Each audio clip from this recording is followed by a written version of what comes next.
Hi hello నమస్తే welcome to my channel. By channel కొత్తగా చూస్తున్నట్టయితే ముందుగా సబ్స్క్రైబ్ చేసుకోండి. అలాగే నేను చెప్పే వీడియో నచ్చితే మాత్రం అందరికీ షేర్ చేయండి బై.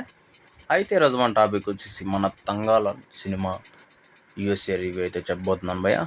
నిజానికి సినిమా ఒక రేంజ్లో ఉంది అని చెప్పడానికంటే ముందు ఇంకో రేంజ్లో ఉందని చెప్పొచ్చు. ఎందుకంటే చాలా వరకు నేను చూసిన సినిమాల్లో ఎలా అంటే ఇలాంటి పీరియాడికల్ కొంచెం టైప్లో ఉన్న సినిమాల్లో నాకు తెలిసి ఈ సినిమా కొంచెం బెటర్ అనే చెప్పొచ్చు. ఎందుకంటే మన విక్రమ్ గారు ఈ సినిమాని మార్చేస్తారు భయ. నాకు తెలిసినందుకు ఒక్క ఆయన యాక్టింగ్తో తప్పించి సినిమా పెద్దగా చెప్పుకోవడానికి లేదని నేను అనుకుంటున్నాను. ఎందుకంటే ఆ రేంజ్లో ఉంది ఆయన యాక్టింగ్. అలాగే ప్రాణం పెట్టి చేసినట్టు అనిపిస్తుంది భయ సినిమాలో ఆయన చేస్తుంటే. నాకు కొన్ని సీన్లలో ఆయన్ని చూస్తే కళ్ళలో నీళ్ళు వచ్చింది. నిజంగా మీకు కూడా అలానే అనిపిస్తుంది.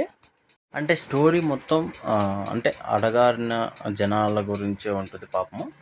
అంటే వాళ్ళు చూపించే విధానం కూడా ఆ రేంజ్లో ఉంటుంది భయ్య. మరి మనము సినిమాలోకి మనం ఉంటే అంటే మనం ఆ కుటుంబంలో ఉంటే ఎలా ఉంటుందో అలా కనెక్ట్ అయిపోతాము. నాకు అదొక్కటి మాత్రం భలే అనిపించింది. అంత డెప్త్కి అయితే తీసుకుపోతారు భయ్య సినిమాని. వేరే లెవెల్ అని చెప్పొచ్చు. ఇంక ఈ సినిమాకి వచ్చేసి బ్యాక్గ్రౌండ్ మ్యూజిక్ భయ ఇంకా వేరే లెవెల్లో. ఎందుకంటే సినిమాలో కొన్ని సీన్లు ఉంటాయి భయ, ఎమోషనల్ సీన్లు కావచ్చు, కొంచెం హైప్ తెప్పించే సీన్లు కావచ్చు. కరెక్ట్గా ఏ సీన్కి ఎక్కడ ఏ బ్యాక్గ్రౌండ్ మ్యూజిక్ రావాలో కరెక్ట్గా అలానే వచ్చింది. అది మాత్రం సూపర్ అనిపించింది. ఇంకా మనకు కొన్ని సీన్లలో అయితే గూస్ బంప్స్ వస్తాయి భయ్య. విక్రమ్ గారి యాక్టింగ్కి, ఆ సీన్కి, అసలు ఆ డైరెక్టర్ అనుకున్న దానికి, ఆ మ్యూజిక్ డైరెక్టర్ ఇచ్చిన అవుట్పుట్కి మనకైతే మెంటల్ ఎక్కుతుంది ఆ సీన్లు చూస్తే. ఆ రేంజ్లో అనిపించింది భయ్య. ఇంకా ఓవరాల్గా చెప్పుకోవాలంటే సినిమా సూపర్ అనిపించింది భయ్య. మనం తప్పు చెప్పడానికి ఏం లేదు సినిమా గురించి. బాగుంది సినిమా అయితే.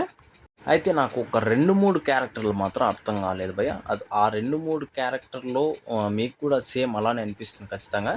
ఏంటంటే ఆ క్యారెక్టర్లు ఎందుకు అనేది అనవసరంగా పెట్టినారా, లేకపోతే అది నెక్స్ట్ పార్ట్కి ఏమన్నా లీడ్ అని చెప్పేసి నాకు అదొక్కటి మాత్రం కొద్దిగా డౌన్ అనిపించింది మూవీలో. మిగతా ఓవరాల్గా సూపర్ భయ్య. సినిమా మాత్రం పేరు పెట్టడానికి లేదు సినిమాకి.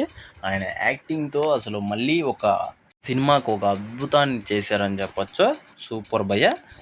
ఓవరాల్గా సినిమా అయితే సూపర్ ఉంది భయ్య. థియేటర్లో చూడండి తప్పకుండా దయచేసి.